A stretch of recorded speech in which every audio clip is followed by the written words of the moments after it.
to our YouTube channel. In this video, I'll show you how to clear your Facebook watch history.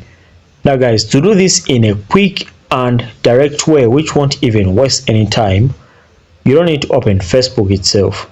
The shortcut is to come to your settings, then look for the Facebook application in the app management.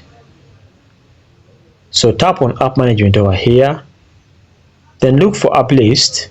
Now you shall look for Facebook application and clear the cache and storage.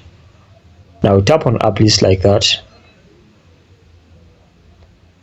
Once we tap on app list, we then wait for applications to finish uploading up a bit. So once the applications are downloading up, go ahead and search for Lite or more like Facebook. So for my case, I'll search for Lite, then tap on it, then go ahead and clear.